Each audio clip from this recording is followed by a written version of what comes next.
Olá, nesse vídeo iremos ver o roteiro a ser usado em uma call de briefing. A call de briefing é aquela call de qualificação que a gente faz com o nosso prospect, ou seja, primeiro contato comercial, né? Então, recapitulando o nosso funil de vendas integrado com o funil de marketing, a gente tem os canais, né, digamos, de prospecção, de chamada dos leads, dos prospects. Aí, depois que tudo isso acontece fora do funil de vendas, quando o prospect mostra um interesse comercial, aí que entra o nosso funil de vendas, né? E onde a gente fala de uma abertura de porta, se a gente está indo atrás dele, ou uma levantada de mão, se ele está vindo tentar em contato conosco.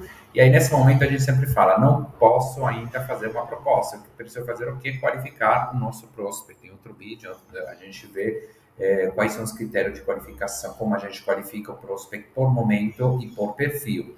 Então, essa qualificação é feita na call de briefing, ou vamos dizer assim, uma parte importante desse processo de qualificação é a call de briefing, porque a gente quer chegar ao ponto em que esse prospect é qualificado, né? Então o Sales Qualified Lead qualificado para a venda, e aí finalmente a gente faz a proposta. Um dos erros mais comuns é a gente fazer a proposta já nessa fase. A ideia desse vídeo é ver como funciona o roteiro, né? O roteiro de call de briefing. Primeiramente, qual que é o nosso, para que serve a call de briefing? Como disse, visa qualificar o prospect por momento, por perfil, para justificar a proposta comercial ou a demonstração, né? Porque a gente pode fazer uma proposta ou fazer uma demonstração do nosso produto, que é parte da próxima etapa. Então, próxima etapa, primeiro tem que qualificar quais são os nossos micro-objetivos, então, identificar se a empresa se encaixa nos critérios pré-estabelecidos do nosso CP, Ideal Client Profile, o perfil do cliente ideal, que a gente estabeleceu na nossa inteligência comercial, no planejamento, conferir se o cliente tem potencial, está no momento de compra, ou seja, como eu disse,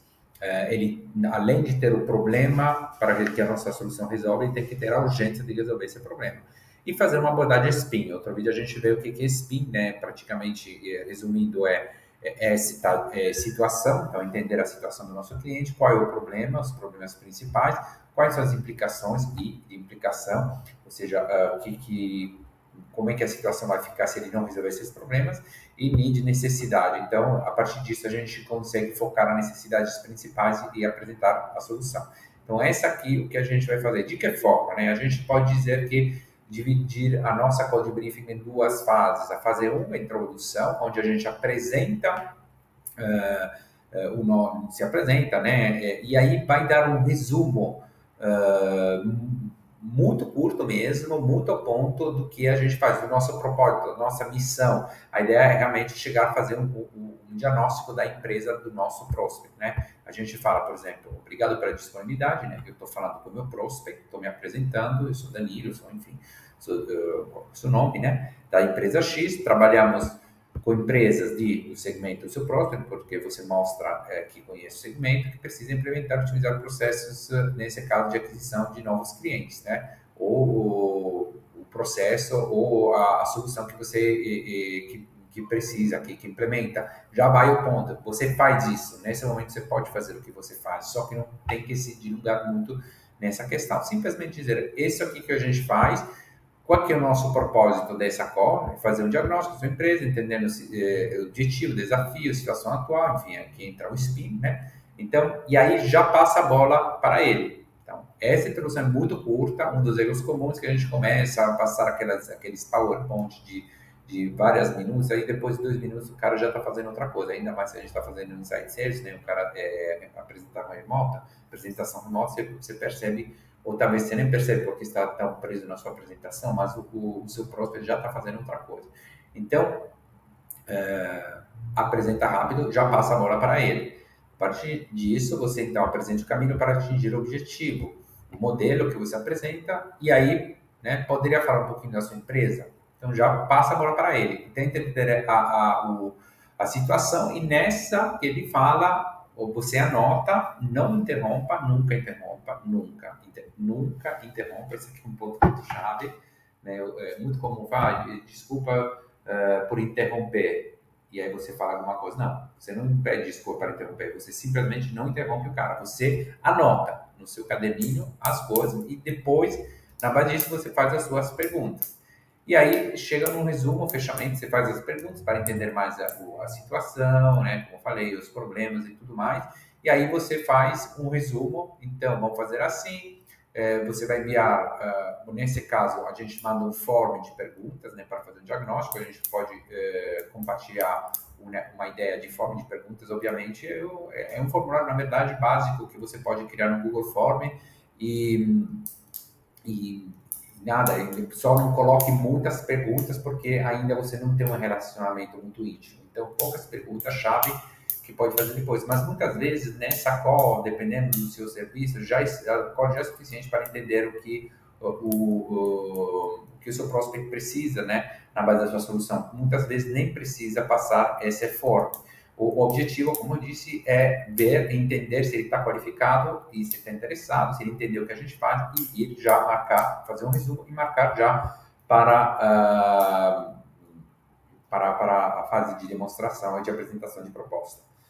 E aí, obviamente, você pode apresentar um vídeo, pode mandar, continuar um relacionamento via e-mail, via WhatsApp, mandando vídeo, mandando conteúdos que mostram o que você faz, né? Obviamente, se você não tem vídeo, pode mandar um post, se você não tem um post, pode mandar outra coisa, só não tenta mandar alguma coisa, porque para ele entender que não é só um trabalho só de venda, sabe? Então, tenta mandar alguma coisa, um documento, alguma coisa que possa interessar, que possa principalmente se encaixar com as coisas que ele apresentou, a situação dele, né? Para mostrar uma empatia, para mostrar que você está ouvindo. Ponto-chave. Se você, quando você falar, a cada 2, 3, vamos lá, a gente falou que quando o cliente falar, o prospect falar, a gente nunca vai interromper. Isso aqui, a não ser que ele fique 20 minutos, obviamente está passando do horário e tal, que obviamente a gente corta, mas aí você entra de forma delicada, educada, dizendo que você tem outra call, tem outro empecilho e tal. Mas geralmente, quando demora muito essa conversa, já acaba mesmo desqualificando. Geralmente, quem fala muito é quem não tem as ideias claras, provavelmente está convencido que o produto dele é o melhor do mundo, ou seja, quando está focado muito nisso, provavelmente não tem uma estratégia clara. Então, isso já tende a desqualificar. De forma geral, mas tem as exceções, obviamente. Deixa falar o cliente, não interrompe, só pode interromper se passou do limite do seu tempo. Né, que geralmente uma call de briefing a gente sugere fazer em 20, máximo 30 minutos no começo, mas geralmente 20 minutos são suficientes para fazer tudo isso. Passou, se o cara está falando 20 minutos, você corta e fala, eu tenho outra conversa agora, tenho outra coisa a fazer e a gente pode remarcar. De outra forma, por outro lado, quando você falar das suas coisas, quando você estiver apresentando, isso vai na call de briefing, mas vale para sempre, a cada 2, 3 minutos, você tem que parar e perguntar, ficou claro? Faz sentido? Tem alguma dúvida?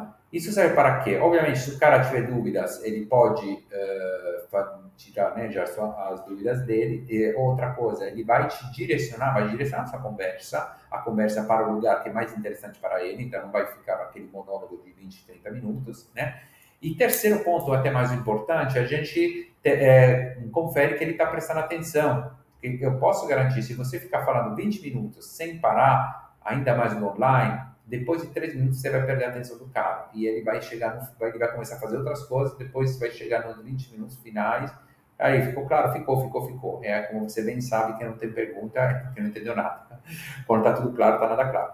Então, esse é o ponto-chave. Está apresentando, a cada 2, 3 minutos você para e pergunta, tá claro, faz sentido para você? Tem alguma dúvida? Mesmo que o cara fale, não, tá tudo certo, ok. Você está ganhando a atenção dele e você tá mais seguro que você está indo no lugar, na direção certa, porque se ele fizer uma pergunta, não, mas você falou uma coisa assim, mas não entendi direito. Então, não adianta seguir na frente na sua apresentação se você não resolver aquela dúvida do seu prospect, para manter a atenção dele. Claro que tem algumas perguntas, quanto funciona na empresa, qual é o principal desafio, tem CRM, qual, isso aqui são coisas que a gente faz mais focada no marketing, no comercial, mas a questão são perguntas, digamos, que você definiu sempre no seu ICP, na sua definição do ICP, no seu planejamento inicial. Então, a questão aqui o ponto-chave, esses aqui são os exemplos, mas o ponto-chave aqui faça perguntas, né? Você apresentou a sua missão, o propósito da call, o seu objetivo, né, que é chegar a ver se vale a pena fazer a proposta, e depois deixa ele falar, sem interromper, anota, e nessas anotações você anota a pergunta que você vai fazer. Pauta a conversa mais em perguntas do que em respostas. E aí a questão de 2, 3 minutos, perguntar se ficou claro. Dessa forma, então, você vai fazer esse processo de qualificação. Se o prospect passar desse processo, e se você continuar, né, obviamente, é muito importante fazer o follow-up depois, tá? Não é que acabou a call de briefing, acabou rápido, não. Você vai ter que continuar, né, mandar conteúdo, como já falei.